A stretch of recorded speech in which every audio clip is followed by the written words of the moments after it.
There are few more enduring mysteries or conspiracies than what happened in Roswell, New Mexico in 1947.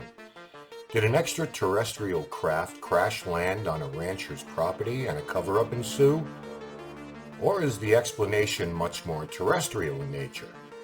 There's a ton of speculation concerning advanced technology, exotic materials, and alien bodies. It's all very complicated. Or is it? In this special two-part episode, I'm going to do my best to break it all down and walk you through all the red tape. So, tinfoil hats ready? Good. Because this one is extremely strange.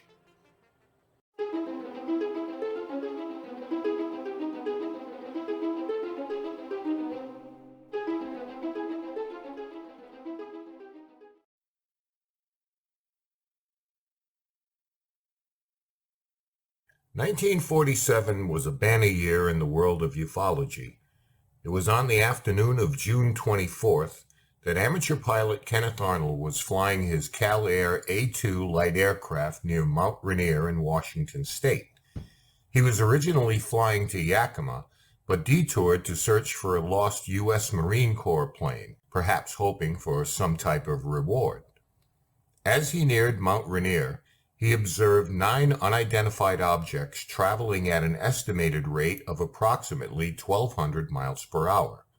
He likened their movement to saucers skipping over the water, and the press quickly gave the craft he claimed to have seen the term flying saucers. But the story doesn't end there, as 1947 has gone down in history as the year of the UFO. On July 1st, 1947, one of the worst lightning storms in years hit the deserts of New Mexico, which was really saying something as this type of turbulent weather was very common in the region. That same night, the Army Air Base outside Roswell, New Mexico, was tracking some anomalous radar blips, as was the White Sands Proving Ground, where rockets were being tested since the end of the Second World War. Also tracking the peculiar objects was the Alamogordo bombing range, a nuclear test facility. The strangest part was whatever these were moving far too fast to be a conventional aircraft, and at times would disappear, then reappear on screen. The major concern was the proximity to these sensitive bases, which included the 509th Bomber Group at Roswell, which at the time was the only division in the country responsible for employing atomic weapons. Because of the bizarre behavior of these objects, the radar equipment was thoroughly checked for issues, but none were found. The objects continued their high-speed, erratic patterns for a number of hours afterward. On Tuesday, July 7th, Roswell resident Stan Wilmot and his wife sat on their front porch watching the lightning storms when they spotted something in the sky that was shaped like a saucer. It sped toward their home and then suddenly disappeared from sight. Wilmot reported their sighting to the Roswell Daily Record the following morning. Another local, Steve Robinson, was out in his truck making deliveries when an oval object zipped past the truck at an ungodly speed and disappeared over the horizon. Roswell Sheriff George Wilcox was starting to receive a number of calls regarding strange objects in the skies.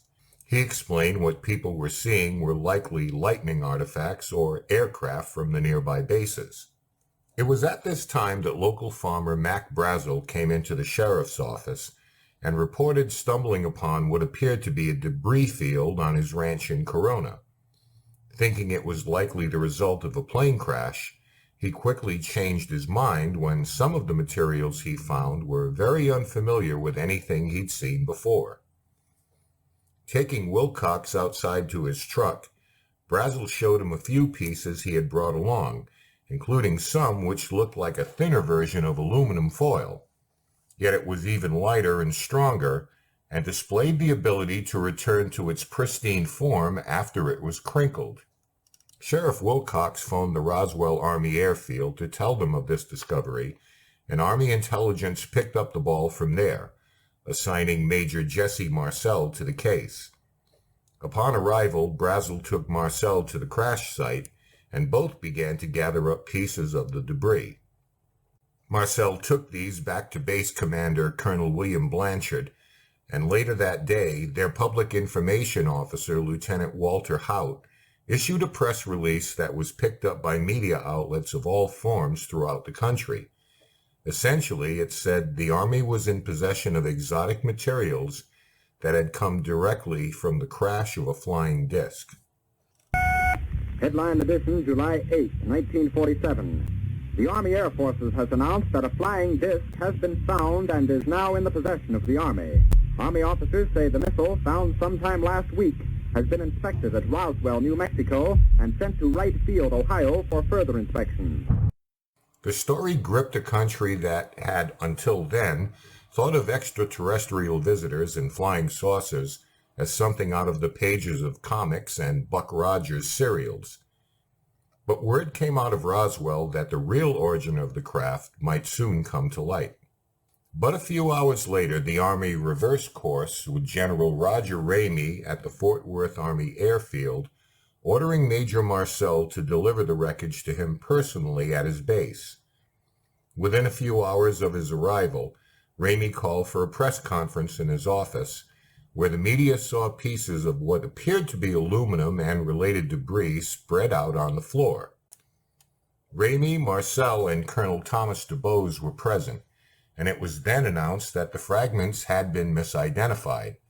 They were, in fact, pieces of a weather balloon that had crashed in the desert. Coincidentally, Mac Brazel also expressed his regret of bringing it to the sheriff's attention in the first place, and that in fact the materials found were of common type, including balsa wood, rubber, and tin foil. For his part, Marcel concurred, saying another material gathering trip back to the ranch had confirmed this. At this point, the whole affair came to a conclusion, and the media was left to spread the word that a mistake had been made and there was nothing to see there. One aspect of the alleged crash was the presence of alien bodies reportedly recovered at a different site. This is perhaps the darkest rabbit hole we'll jump into. If you've been following the bouncing ball recently, you know that there is much debate circulating among the public and lately in Congress about the United States not only possessing exotic materials from extraterrestrial craft, but bodies that have been recovered. And some very connected people seem to support this. As far as the second crash site, let's get into a few details first.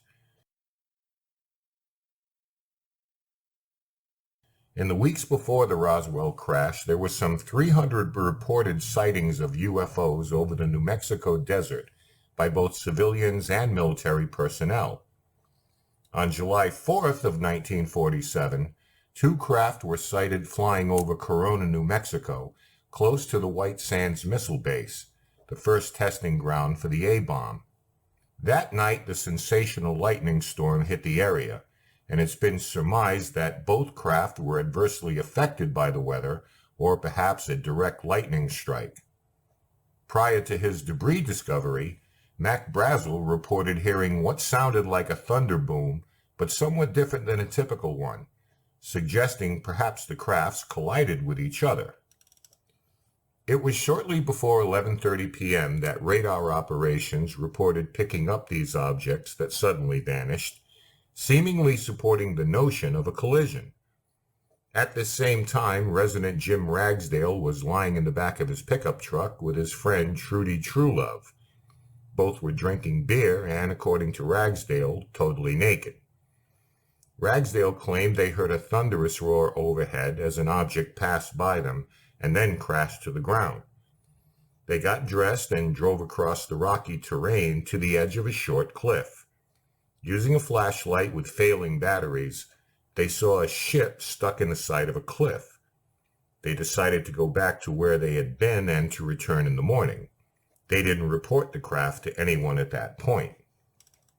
The following morning, they returned to the site and, by the light of day, got a good look at things.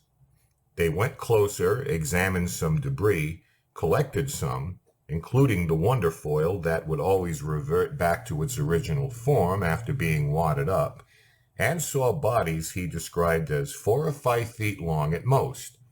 Dismissing everything, they instead focused on throwing the debris into his truck, when they first heard and then saw trucks full of Army personnel coming. They hid out of sight and watched as they cordoned off the area and thoroughly cleaned every inch of the crash site. This story, however, has been widely dismissed as a hoax, as Ragsdale went on to create different variations of it, including a set of golden helmets he pulled off the alien bodies that he forgot where he buried, as well as the actual location of where he and Trudy found the wreckage.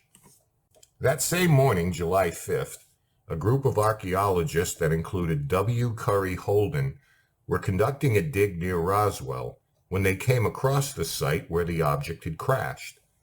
One member of the team went to the closest payphone to tell Sheriff George Wilcox what they had found, who in turn notified the fire department about a downed craft 35 miles to their north.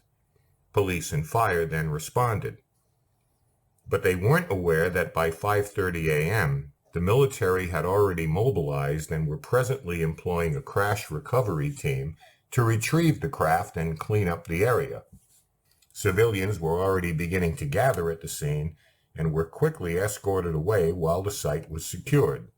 The task was completed in a total of 6 hours, and, as the story goes, 5 alien bodies were recovered.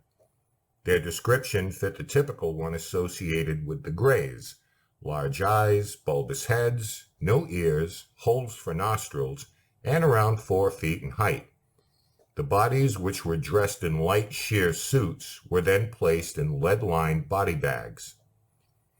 A reporter from local KSWS radio named John McBoyle attempted to get to the site and called the station to say he had seen the wreckage of a large disc-like object, as well as an enormous military presence. Lydia Sleppy from their parent station in Albuquerque attempted to put out a broadcast with these details, but a call from the FBI squashed any intention of doing so. A guard at the crash site, Melvin F. Brown, was ordered not to look under a tarp covering the ground, but his curiosity got the best of him, and when no one was paying attention, he peeked under it to see the alien bodies that he described in the same manner of the Greys. While all this was taking place, Mac Brazel discovered his own debris field and headed to the home of his neighbors Floyd and Loretta Parker, where he showed them a piece of debris that he could neither cut nor burn. It's agreed that Sheriff should be made aware of everything, so Brazel collected the pieces and headed home. Up and down the West Coast, bases were put on alert, and planes were readied in the event that this is only the first part of an escalating episode. A paleontologist named C. Bertram Schultz was in Roswell for a conference and witnessed a large military convoy pass him on Route 285. At the crash site, the bodies were sealed in a large crate, covered, and placed in a hangar overnight under armed guard. Personnel were directed not to go anywhere near the crate. Local mortician Glenn Dennis claimed to have received a bizarre request from the local airbase for child-sized caskets, and later reported seeing some strange debris while tending to injured airmen at the hospital. He was told by military officials to forget anything he'd seen and never to speak of it. As a civilian, he rebuked the threats, and the reply was, "If you open your mouth, they will be picking your bones out of the sand." On July 6, William Woody, along with his father, drove out to the road leading to the alleged crash site, but access had been cut off by military police who permitted no one to pass by them. Mac Brazel headed to the police station that morning to speak with Sheriff Wilcox. Excited by the claim, Wilcox notified personnel at Roswell Army Airfield. While they waited for the military to arrive, Wilcox dispatched 2 deputies to the crash site as described by Brazel. By total coincidence, a reporter from KGFL, Frank Joyce, called the sheriff to find out if anything noteworthy had happened overnight that might be considered news. Wilcox connected him with Brazel to hear his story. Colonel William Blanchard ordered Intelligence Officer Major Jesse Marcel to investigate the report, and Marcel headed to the sheriff's office. Marcel heard Brazel out, examined the materials he had brought, and then drove out to visit the crash site. There he collected some materials and headed back to the base, where he reported his findings to Blanchard. Thinking perhaps they had come across something of Soviet origin, Blanchard contacted his superior officers. Marcel returned to the sheriff's office with counterintelligence officer Sheridan Cabot, where they took Brazel back to the ranch to once again inspect the debris field. General Clements McMullen ordered Blanchard to collect the materials from the sheriff's office and transport them to Fort Worth Army Airfield, where it would be received by Colonel Thomas Dubose and prepared to be shipped off to Washington, D.C.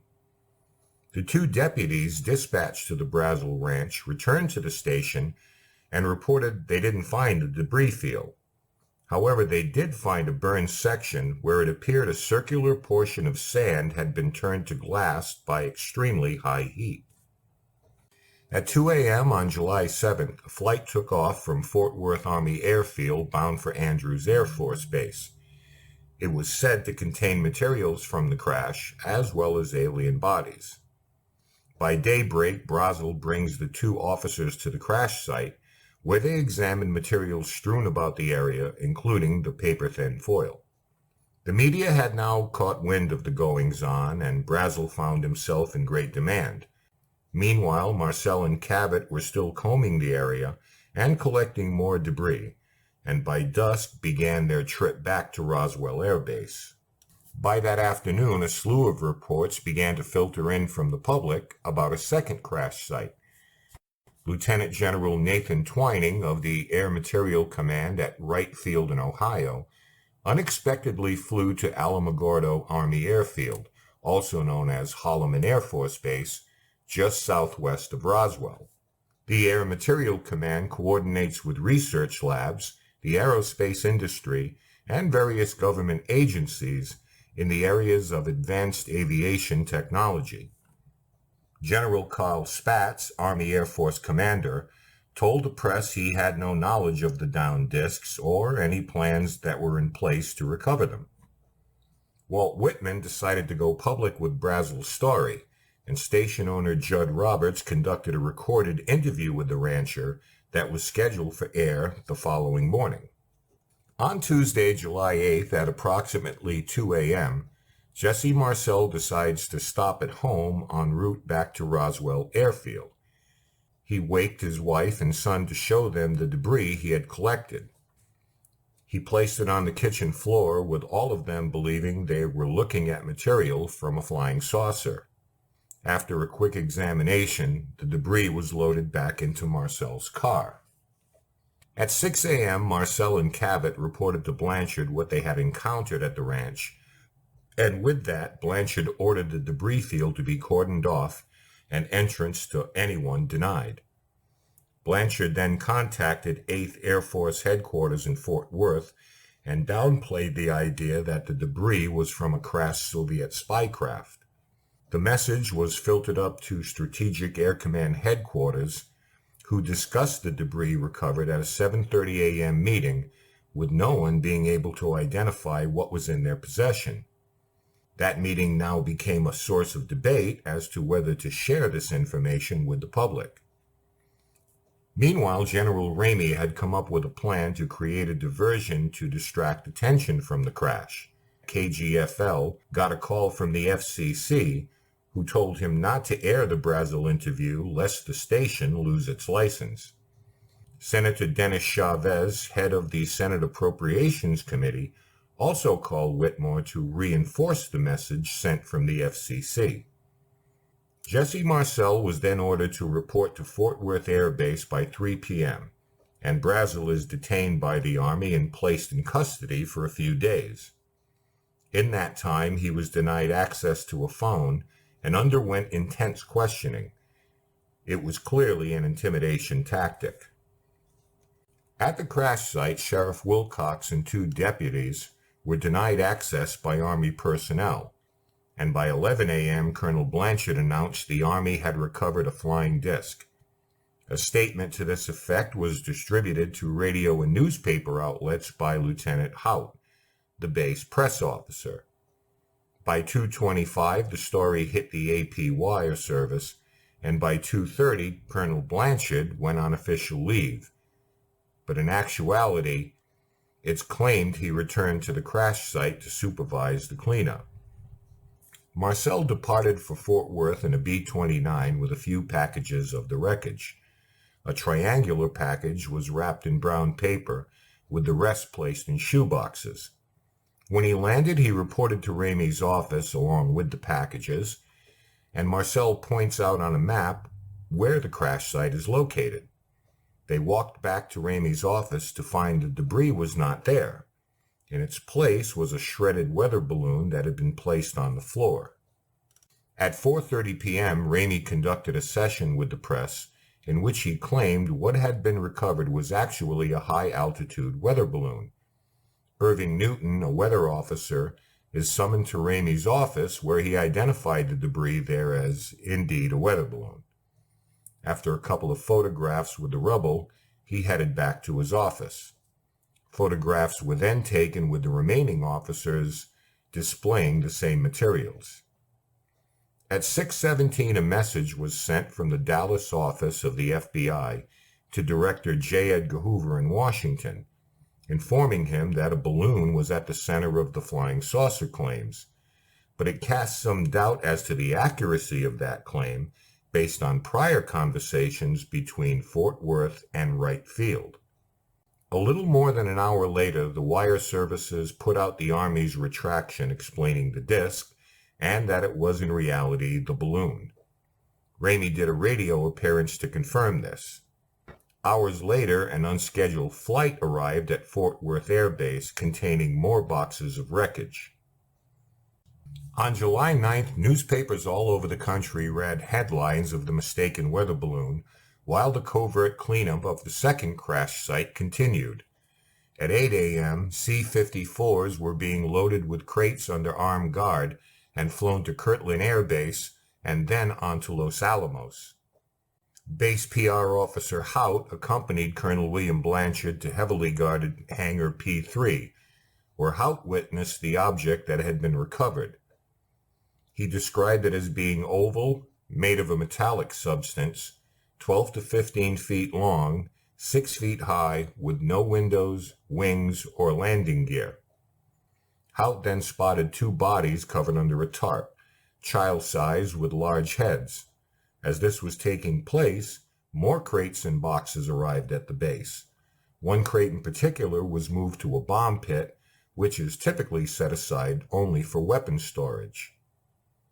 Back in Roswell, ranch owner Floyd Proctor, along with his neighbor Melvin Strickland, spotted Mac Brazel being escorted by military personnel, ignoring their greetings. Another large crate was loaded aboard a B-29 and sent to Fort Worth, guarded by 6 MPs. When they return, they are now told they are going to fly General Ramey's furniture to Fort Worth and are to tell no one, even family members. Essentially, the flight itself was off the record. Brazel was brought under guard to the offices of the Roswell Daily Record, where he met with reporters. One of them, Frank Joyce, is clearly aware that the story Brazel was telling differed significantly from the one he originally told. In his mind, it's become clear that Brazel, likely under intimidation, had been compromised. By the following day, July 10th, the debris field had been scrubbed and little if any sign of wreckage remained. In their thoroughness, some personnel went to Sheriff Wilcox's office to request the boxes he had been holding on to. The sheriff handed it over without hesitation. By this time, witnesses were being interviewed and are being told that what has taken place is highly classified, and told it would be best to put the whole thing aside as if it never happened. Some claimed they were even threatened with physical harm or even death. The search for wreckage continued for a few years later, as interest in the event eventually dwindled. But as the years went on, many of those involved, some who had long left military service, began to tell a quite different story.